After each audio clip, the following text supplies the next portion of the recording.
Assalamualaikum warahmatullahi wabarakatuh.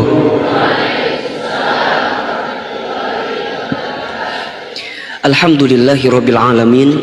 Alhamdulillahilladzi anzala as-sakinata fi qulubil mu'minin liyazdadu imana ma'a imanihim.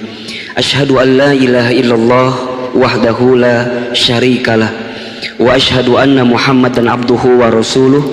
Allahumma salli wa sallim ala rasulillahil karim sayyidina wa syafi'ina wa maulana Muhammadin sallallahu alaihi wasallam wa ala alihi wa ashabihi wa man tabi'ahum bi ihsanin ila yaumiddin. Rabbi a'udzu bika min hamadati syayatin wa a'udzu bika rabbi ay yahdurun. Subhanaka la ilma lana illa ma 'allamtana innaka antal alimul hakim. La haula wa la quwwata illa billahil aliyyil azim. Allahumma sayyiban nafi'an, Allahumma sayyiban nafi'an, Allahumma sayyiban nafi'an. Amin ya Allah ya rabbal alamin. Hadirin jemaah, ikhwan, akhwat, brothers and sisters yang dirahmati Allah, apa kabar semuanya sore hari ini? Sehat semua? Ikhwan sehat? Akhwat sehat? Alhamdulillah. Tadi kehujanan atau tidak? Tidak kehujanan? Ikhwan kehujanan? Tidak kehujanan. Baik. Gimana perasaannya hari ini? Dingin atau tidak? Dingin? Baik. Ketahuilah kalau sore ini dingin, kalau yang sudah menikah nanti malam ada yang bisa menghangatkan ya. Kalau belum agak sulit ya. Kalau belum agak sulit gitu ya. Baik teman-teman sekalian, pertama kita bersyukur kepada Allah sore hari ini dari sekian banyak yang beraktivitas dunia kita masih dipilihkan oleh Allah, dilembutkan hatinya, diringankan langkahnya, dimudahkan setiap urusannya. Semoga setiap langkah teman-teman ke tempat ini menggugurkan dosa yang pernah kita lakukan. Dan semoga Ahilman sangat berharap kepada Allah, siapapun di antara teman-teman sekalian yang barangkali hari ini sedang punya persoalan, sedang gelisah, sedang punya masalah, insya Allah semoga melalui wasilah ta'lim kita sore hari ini mendatangkan jalan keluar daripada Allah subhanahu wa ta'ala. Baik teman-teman sekalian, ini perlu teman-teman catat baik-baik ya. Makin beriman seseorang, makin besar ujian yang datang dalam hidupnya. Makin kuat imannya, makin kuat ujiannya. Tapi karena dia punya benteng iman dalam kehidupannya, sebesar apapun ujian yang datang dalam kehidupannya, maka dia akan menatapnya menjadi persoalan yang kecil dalam kehidupannya. Yang membuat ujian itu terasa berat bukan ujiannya, tapi bagaimana cara kita menyikapi setiap ujian yang datang daripada Allah subhanahu wa ta'ala. Karena ini prinsip menurut Al-Quran ya. Karena prinsip menurut Al-Quran, ujian itu berbanding lurus dengan kemudahan yang Allah berikan dalam kehidupan kita. Jadi kalau kita diberikan kesulitan oleh Allah, maka sisi yang lain Allah sedang siapkan kemudahan dalam urusan kita. Ini rumus bukan kata Ahilman, tapi kata Al-Quran. Tepatnya ada di Al-Quran surat Al-Insyirah, fa inna ma'al usri yusra, inna ma'al usri yusra. Maka sesungguhnya di balik kesulitan itu di dalamnya beserta kemudahan. Sesungguhnya di balik kesulitan beserta kemudahan. Perhatikan kalimatnya. Di situ Allah menuliskan kalimat kesulitannya dengan istilah kalimat ma'rifat. Kalimat ma'rifat itu ditandai dengan alif lam di depannya kan? Fa inna ma'al usri, ada alif lam, al usri. Tapi kalau untuk kemudahan Allah menuliskan dengan yusro, kalimat nakirah. Ma'rifat itu kalau diterjemahkan artinya satu. Kalau nakirah itu jika diterjemahkan artinya banyak. Maka kalau kita mau lebih detail menerjemahkannya, yang paling tepat adalah sesungguhnya di balik satu kesulitan Allah sertakan berbagai macam kemudahan. Sesungguhnya di balik satu kesulitan Allah siapkan banyak kemudahan. Maka mohon maaf kalau teman-teman diberikan persoalan oleh Allah, diberikan masalah oleh Allah, diberikan kegelisahan oleh Allah, itu masalahnya satu, kegelisahannya satu, persoalannya satu, tapi di balik persoalan itu Allah siapkan banyak kemudahan. Terus teman-teman nanya sama Ahilman, tapi kenapa ya perasaan aku kalau punya masalah seakan-akan masalah saya nggak pernah selesai. Masalah satu selesai, besok ada masalah lagi yang kedua, betul? Masalah kedua yang selesai, ada lagi masalah yang ketiga, terus menerus seperti itu. Bahkan mohon maaf, ada orang yang seakan-akan masalahnya bertubi-tubi datang. Ahilman, aku kenapa ya perasaan sholat tahajud tiap pagi jam 8 gitu, itu duha itu namanya ya. Saya itu kenapa ya tahajud tiap dini hari, duha tiap pagi, sedekah luar biasa, sholat nggak pernah tertinggal. Tapi kenapa ya itu masalahnya itu berat luar biasa Ustaz. Bahkan mohon maaf ya, seakan-akan tidak pernah selesai masalahnya. Dari mulai lebaran kemarin Ustaz, masalah saya itu terus tambah. Terus saya tanya apa aja di antara masalahnya? Banyak sekali Ustaz. Pertama, orang yang saya cintai menikah dengan orang lain Ustaz. Berat itu Ustaz. Bahkan mohon maaf Ustaz, saat yang lain liburan ketika bulan Syawal, kalau saya nggak bisa liburan kemana-mana. Kenapa? Karena hampir semua jalan yang pernah aku tempuh dengan dirinya aku lewati saat aku liburan bersamanya gitu. Maka berat luar biasa itu ya. Belum itu selesai, mohon maaf ya, udah mah dia pergi, kemudian mohon maaf saya sudah mencanangkan Ustaz tahun ini itu wisuda, tapi Masya Allah qadarullah dosen pembimbing saya Ustaz tiba-tiba stroke ringan Ustaz. Terus gimana saya mau bimbingan itu nggak bisa karena dia lagi dirawat. Allahu Akbar, saya udah merencanakan tahun ini selesai tapi kemudian juga gagal. Bahkan Ustaz yang paling menyakitkan, saya baru dapat kabar Ustaz. Apa kabarnya? Kabarnya adalah teman yang biasa taklim dengan saya, yang kemana-mana bareng dengan saya, dia nyebar undangan duluan dibanding saya Ustaz. Padahal saya itu dengan dia selalu berbagi penderitaan setiap saat gitu. Tapi saat saya tahu dia menyebar undangan, seakan-akan dunia ini selesai buat saya Ustaz. Mohon maaf ya teman-teman sekalian, jangan pernah merasa menjadi orang yang paling diuji oleh Allah sendirian. Catat baik-baik ya, jangan pernah merasa teman-teman menjadi orang yang paling diuji oleh Allah sendirian. Kenapa? Karena ujian yang Allah sandingkan dalam kehidupan kita itu pun berbanding lurus dengan kemampuan yang sedang Allah siapkan dalam kehidupan kita. La yukallifullahu nafsan illa wus'aha.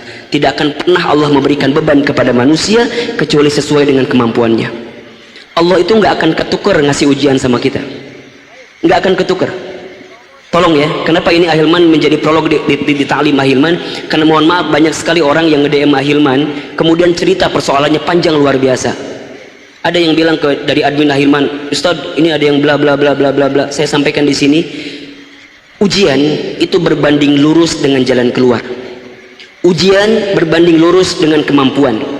Ujian itu berbanding lurus dengan bagaimana cara kita menyikapinya.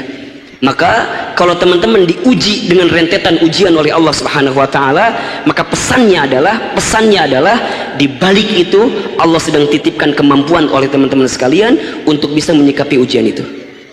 Maka jangan pernah bilang bahwa Ustaz aku kenapa ya nggak pernah dapat kerjaan terus, padahal kuliah sudah selesai, sarjana IPK 2,3, tapi gak pernah dapat kerjaan terus dan segala macamnya ya.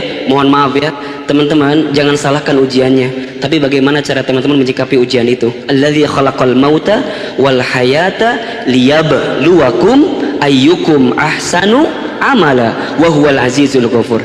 Dialah Allah yang menciptakan kematian, dialah Allah yang menciptakan kehidupan. Untuk apa? Liyabluwakum, untuk menguji kamu sekalian.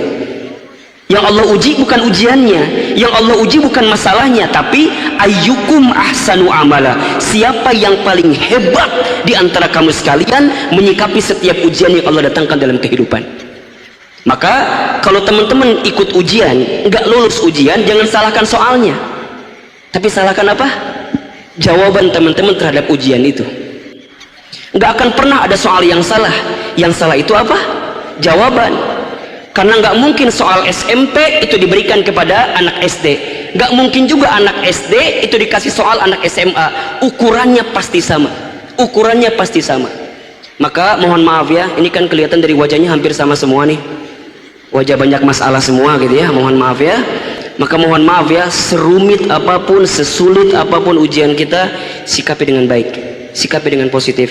Bahkan kalau teman-teman dikasih ujian bertubi-tubi sama Allah, bersyukur sama Allah, karena barangkali teman-teman masih dianggap oleh Allah Subhanahu wa Ta'ala. Dan jangan pernah punya pandangan kalau Allah menguji kita itu Allah membenci kita. Tidak. Ketika Allah menguji hambanya, Allah bukan membenci kita, tapi barangkali Allah sedang rindu dengan kita. Karena dari sekian banyak waktu yang kita jalani selama ini, mungkin kita banyak jauh daripada Allah Subhanahu wa Ta'ala. Maka kemudian Allah sapa kita semua itu dengan ujian yang datang dalam kehidupan kita. Ya, dulu punya kerjaan, sekarang Allah ambil pekerjaan kita, kemudian kita resign gak punya kerjaan. Oh, mohon maaf, barangkali itu rasa cintanya Allah sama kita. Karena barangkali saat kita tidak bekerja, sholat tahajudnya lebih rajin daripada saat kita bekerja. Betul?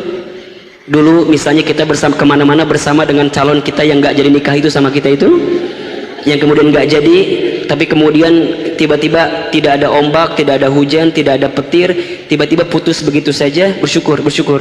Karena barangkali ketika antum sendirian, Allah sedang ingin berduaan dengan teman-teman sekalian. Maka di balik semua kesulitan kita itu pasti ada kemudahan. Termasuk di antara bentuk kemudahan yang Allah berikan untuk jalan keluar persoalan kita adalah Allah mudahkan kita untuk datang ke taklim seperti ini. Ini tidak mudah teman-teman, tidak mudah. Tidak banyak orang yang dilembutkan hatinya oleh Allah datang ke taklim. Bahkan tidak mudah orang diberikan keistiqomahan seperti antum sekalian itu untuk bisa datang ke taklim. Maka lihat ya, ada dua istilah nikmat dalam kehidupan kita itu. Satu, ada yang disebut dengan hidayah. Dua, ada yang disebut dengan taufik. Satu apa? Hidayah. Dua apa? Taufik. Hidayah dengan taufik beda atau sama? Beda. Di mana bedanya? Di situ. Nggak apalnya di situ. Ahilman nggak apal di situ. Bedanya itu kalau hidayah itu artinya petunjuk. Petunjuk. Kalau taufik itu artinya jalan untuk bisa mendapatkan petunjuk. Ya, jadi hidayah artinya apa? Petunjuk. Taufik artinya jalan. Punten, ini rumusnya. Kalau teman-teman sedang diberikan hidayah oleh Allah, maka tangkap hidayah itu, jaga baik-baik, pegang erat-erat. Bahkan kalau bisa, teman-teman pegang yang namanya hidayah itu. Karena tidak semua orang diberikan hidayah oleh Allah Subhanahu wa Ta'ala. Tapi ada yang lebih dalam daripada hidayah, itu namanya taufik. Kalau teman-teman diberikan hidayah oleh Allah, maka jemput itu hidayah dengan yang namanya kemampuan, itu namanya taufik. Taufik itu cara teman-teman menangkap hidayah Allah. Punten, teman-teman mungkin semalam tahu bahwa Sabtu sore ada kajian teman hijrah, itu namanya hidayah. Tapi ketika teman-teman menjemputnya, itu menempuh jalan yang luar biasa, maka itu namanya adalah taufik. Semua orang mungkin dapat hidayah, tapi tidak semua orang dapat apa? Taufik. Kalau teman-teman sudah mendapatkan taufik, maka kejar taufik itu untuk bisa mendapatkan hidayah. Karena dua hal ini, taufik dan hidayah adalah dua yang beriringan. Dua yang beriringan, ya. Dan mohon maaf, hidayah itu Allah yang berikan. Taufik itu kita yang mengusahakan. Saya ulangi ya, hidayah itu Allah yang berikan, taufik itu kita yang mengusahakan. Maka hidayahnya sudah Allah siapkan untuk siapapun itu. Bahkan mohon maaf, orang yang tidak beriman sama sekali pun Allah siapkan hidayah. Tapi ada yang menjemputnya, ada yang tidak menjemputnya.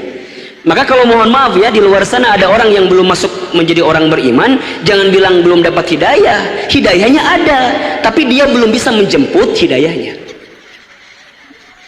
Jelas sampai di sini kira-kira? Jadi semua orang hidayah dapat apa enggak? Dapat, tapi ada yang menjemputnya, ada yang mengusahakannya, ada yang mengejarnya, ada yang menjemputnya atau tidak. Nah, maka teman-teman sekalian, mohon maaf lahir batin ya, kalau ada di antara teman-teman misalnya di sini ya, yang diberikan hidayah oleh Allah, maka kemudian teman-teman menjemputnya dengan baik, ini jaga, karena tidak mudah. Tidak mudah, ya. Kalau sudah ada di sini, maksimalkan, manfaatkan, jangan sia-siakan. Sama ketika nanti teman-teman punya teman misalnya yang baik, itu hidayah. Kemudian teman-teman jaga, itu namanya taufik. Tidak semua orang punya teman yang baik dalam kehidupan. Kalau sudah punya, itu jaga baik-baik. Sudah punya talim yang baik, komunitas yang baik, tempat yang baik, itu namanya hidayah. Jaganya, itu namanya taufik.